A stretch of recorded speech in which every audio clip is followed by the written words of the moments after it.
Welcome back to Lorna Páirce here on WLR, with thanks to PwC Waterford. Well, WIT will welcome TU Dublin, formerly DIT, to the WIT Arena on Sunday at 2 o'clock in round 2 of the Fitzgibbon Cup. And delighted to be joined in our Dungarvan studios by Fintan O'Connor, WIT and Kerry manager and former Waterford selector. And Fintan, you got the better of LIT in the first round last Sunday away from home, 123 to 114. Was that exactly the start you were looking for? Oh yeah, 100%. It's just, I suppose, so important to win the first game in any round robin competition. And like, I know last year we were lucky enough to have a home draw and played the first game at home.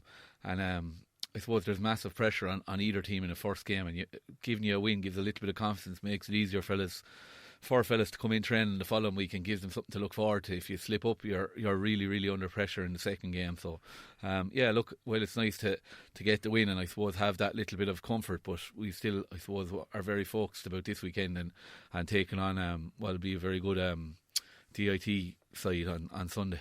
Yeah, how much do you know about this DIT team? They lost to Mary I last time out. Yeah, look, I suppose I'm not saying that I wouldn't know as much about DIT as I would have about LIT, because the nature of the competition, I suppose we'd come across LIT probably more regularly. We would have played them in a couple of challenge games before Christmas. Would have come across a lot of the players. Now, in fairness to DIT, a lot of the lads are Dublin-based players, so while we would know a couple of them on the Dublin senior panel, and there's a couple of lads from Kilkenny there that the lads will be aware of, they mightn't be as familiar with them as they would have the LIT lads. A lot of Tipperary lads and Limerick lads were with LIT, so the boys would have came across them a lot, you know. And there's a lot of local interest in this WIT team, Fintan. You had 9 Waterford starters last weekend and 2 more came off the bench. Are they really driving the team this year? Yeah, well, look, I suppose like say UCC are probably driven by Cork, LIT-UL probably fueled by Limerick, and then you look at DCU, DIT, definitely have a strong influence of Dublin lads. So look, it's great to have so many Waterford lads, I suppose, in their own local college and in the locality coming in. Like, great to have Mikey Manny back doing a Masters this year, and I suppose he was tied up with Ballygunner before Christmas, so nice to have him coming back into it. And then the likes of Austin and Caleb Lyons, Jack Pendergast, Billy Nolan, all kind of fairly established inter-county hurlers with a fairly good understanding of what's needed at this level. So yeah, they're definitely a driving force behind it. And then I suppose you sprinkle that with like talent from the likes of Cork, Stevie Condon, and Tipperary with our captain Kevin Hassett there from Drumlin. So look, it's lovely. I suppose that's some of the benefit of playing Fitzgibbon as well. The lads are getting to play with fellas that sometimes they're playing against, and that's some of the magic of it, I suppose. And Austin Gleeson was forced off with 7 minutes to go at the last day. Fintan, what sort of injury did he pick up? Just a kind of a little knock to his knee, but happily to report that he's not feeling too many ill effects of it, and hopefully he should be available for Sunday, please God. So that's a big plus. But look, any day you have Austin, you're better off with him than without him, I suppose. Yeah, absolutely. Like, he got 5 points before he was substituted. There are signs there already, Fintan, earlier on the season that he could be back to close to the form that he was in 2016 and 2017.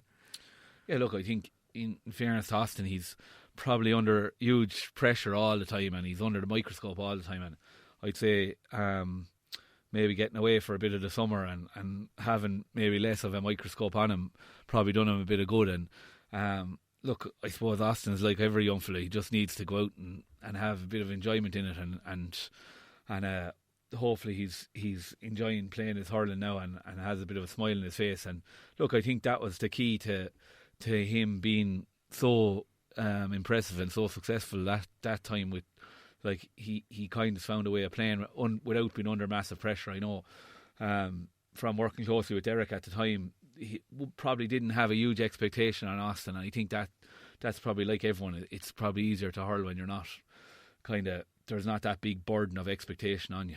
And then you have DIT on Sunday at home, and then you'll be away to Mary I on Wednesday, finishing up the group phase. Fintan, what targets have you set for this year's competition as a whole? Well, look, I suppose we were disappointed last year not to get out of the group stages, and that was our definite main focus this year, to try and qualify for a quarter-final. And look, the teams in the Fitzgibbon are so talented, and so like every team you play is going to be a massive challenge, and getting out of the group, then you get to quarter-finals, and you'd be hoping obviously to have a home quarter final, but either or, home or away, the quarter final is going to be a massive challenge. And I think the way our group is now, the winners possibly will face UL, with DCU beating them last weekend, and the runners up will face DCU. So you just have to look at both those teams. I think DCU have about 17 inter-county hurlers in their panel, and I'd say UL probably have the same or more. And I know Jake Morris didn't play with them last week, and I'm sure there was a few others. I know they have a chap from Mayo as well, Freeman, who's a very good hurler, didn't seem to play either. So look, both those teams will pose their own challenges down the road, and we can't get excited either and say, look, we have to do our own business and try and get out of the group first. And the game on Sunday will be really pivotal to that, because Mary is a very, very tough place to go. It certainly is. And like looking through the panels last weekend, Fintan, as you mentioned there, like every team is nearly littered with inter-county players. But do you feel that the competition has been undermined slightly with the All-Ireland Club Championships and like the start of the league also scheduled in January? Yeah, look, I suppose it's a tough one, because I know for the club players to get a fair crack at the whip, they have to condense the season somewhat to try and fit everything in right. I kind of feel sorry for the likes of Borrisley and Ballyhale that their Christmas seemed to be probably a non-event, because they were getting ready for club semi-finals the first weekend in January, which I read a little bit about what Michael Fennelly said, and even Brendan Maher, their whole Christmas was kind of preparing. Now, while every player would love to be in an All-Ireland club semi-final, it's still like it's probably the only chance that the inter-county lads, definitely Christmas was their only chance to probably kicking their feet back and relaxing with their family and friends, and that was probably taken off the lads this year. So I suppose I don't know the perfect answer or the perfect calendar. I do feel at times that sometimes the Fitzgibbon maybe has been a little bit undermined for the competition, like what it provides to both players and supporters and county teams, with the experience lads gain from playing at that level. Like I know just from our own point of view in WIT, the lads that have gone through Fitzgibbon with Colum and won Fitzgibbons, like it's a who's who of leaders and really good players across Kilkenny, Wexford, Tip, Waterford. You just have, like Brendan Cummins, I suppose, I'd work close with him, was in WIT, Brick, Kevin Moore and TJ Reid, Henry Shefflin, I can go on and on and on, and I'm leaving out probably loads and loads of really good lads too. And even the experience they got in WIT, and I suppose the togetherness they would have had, and I know some of them meet each other on a regular enough basis, even the likes of Paddy and Jake, Owen Murphy lately are probably our latest Fitzgibbon win. The relationship they built up on that, and I think that's what makes the Fitzgibbon so important. And I think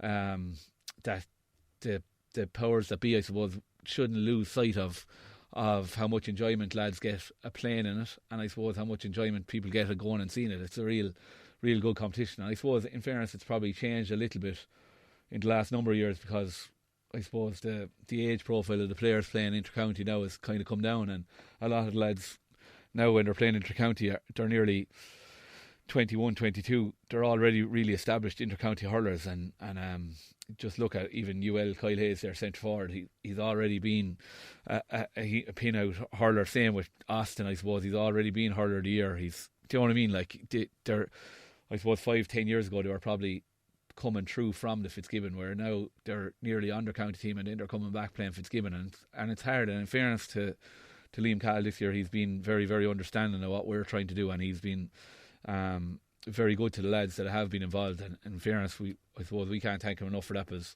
it gives us a chance at being competitive in the Fitzgibbon. And I suppose we're only really dealing with Liam. We don't have as many fellas involved in other counties this year, so we're lucky in that regard. And you're also kept busy with Kerry, Fintan. You're up and down to the Kingdom. You will be competing in Division 2A and the Joe McDonagh Cup this year. What goals have you set for 2020? Yeah, well, look, I suppose we were very disappointed last year, losing the league final to Westmeath, and I suppose when we say disappointed, that wouldn't be taken away from Westmeath. I suppose we were jealous of the fact that Westmeath were going up playing probably the real big teams, and to promote hurling in Kerry, like that would be a huge fill up for the supporters and the kids looking at the boys going out and playing the likes of Cork and Tip and them, and that's something we're jealous of Westmeath for, and hopefully something that we'll be trying to achieved this year is definitely trying to get out of the league, and I'm sure, in fairness to the likes of Antrim and Offaly especially, they'll be looking to do the exact same. So while we have kind of set our goals for the year, we're I suppose cognizant to the fact that the likes of Antrim and Offaly will have the same goals, and the same with Joe McDonagh. Carlow are back into Joe McDonagh. I think everyone was congratulating them on the good job they've been doing the last number of years, and I suppose they'll want to come down and bounce straight back up. So that'll be no easy competition, but obviously you'd like to try and get to a final or win that, you know. Very good. I wish you all the best of that, Fintan. Just the final one for you. You managed to see Waterford close up during the Munster League. You met each other. How did Waterford look on that occasion? Yeah, look, in fairness to them, I suppose, from my point of view, it was probably too close up because they gave us a nice little trimming now, in fairness. And I'd say with the busy and hectic schedule they've had in the first couple of months, I suppose, trying to get their gym and their strength and conditioning right, their hurling probably wasn't where it was, but no different than any other team. And they definitely, they did look like they were applying a great attitude, and I think that'll be a huge like fill up for them in the league this time of year. I was in Carrignore last night and I seen Wexford and Tip, and it's the same. Like, they're just endeavour and honesty and effort is what was nearly most on display, and definitely Waterford had that in bucket loads, who has travelling probably 3.5 hours from Waterford to Kerry the first Sunday after Christmas is not easy either. So for them to do that and give a good account of themselves and put in the effort that they put in, like our lads were even looking at the warm-up they were doing, and it was fairly intensive. So yeah, look, I think there's promising signs there, and hopefully they'll continue into the league. Well, Fintan, thanks a million for dropping into studio today, and all the best with the Fitzgibbon campaign with WIT. No bother. Thanks a million, Tomas. Sound. We love Waterford. We are WLR.